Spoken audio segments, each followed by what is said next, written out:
Magandang umaga sa inyong lahat, mga idol. Dito na naman si Mario naglalakad sa lugar na i-stayin ko sa Martina, mga idol. Ito yung madilim pa, mga idol. Yan, naglakad-lakad muna si Mario bago pupunta sa trabaho. Exercise muna ba?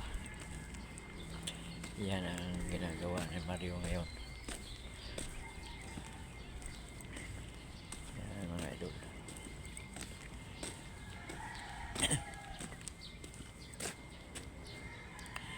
Bisag hindi naman mahaba yung mo, basta balik-balik ka lang yan. Ilang beses ka na nagbalik, balik-balik. Hindi mo maano kung malayo na pala yung diretso.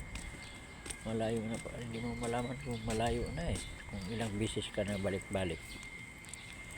Isang malapit lang, tapos balik, ilang beses yung balik. Hindi mo malaya na ilang kilometro na yun na nilakad mo. Ganun lang yan.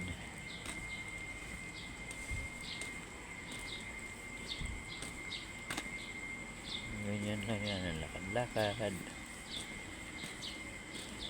Patibay sa buto. Doon. Ganyan lang yan, balik na naman yan. Hindi man yung dilim pa kunti. Ganun yan. Balik-balik.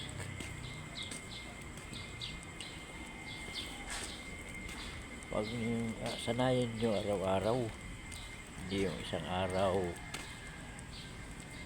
tapos bukas wala na. So naman kailangan araw-araw gagawin nyo yung paglakad-lakad.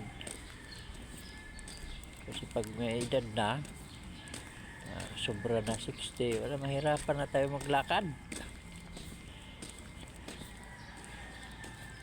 Ano nga hindi mo sinasanay, mahina yung buto.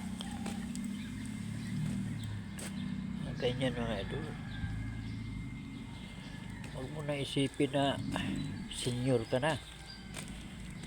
Isipin mo yung parang hindi pa ka senior.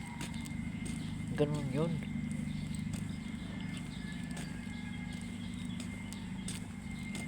Huwag ka na isipin mo na senior citizen ka na.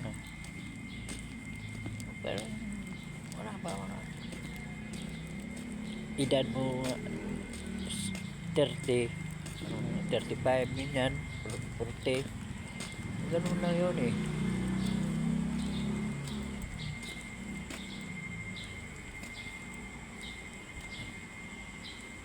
pag 60 na sabihin mo na hindi kailangan pagkang pahalata. Ganun ang diskarte mo, pahalata na senior ka na. Magpahalata ka senior ka na, wala. Ganyan yan, maglakad-lakad lang yan. Ano mga exercise ba?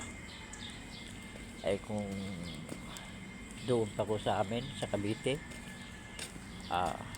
tuwing linggo ako magbike. Punta ko ng Batangas, Talisay, yan. Batangas, Talisay, yan ang pinuntahan ko dati. Tapos dito sa may Laguna, nakapunta ako dyan ng Ubali. Tapos yan, Santa Rosa, Binyan, yan, Carmona, bike. Tapos dito sa may Lunita, ganyan ba, mga idol? Exercise ba? Maha, Humahabol pa ako sa mga bata pa. Lakas pa ako mo sikad eh. Hanggang dito na lang po ako, mga idol.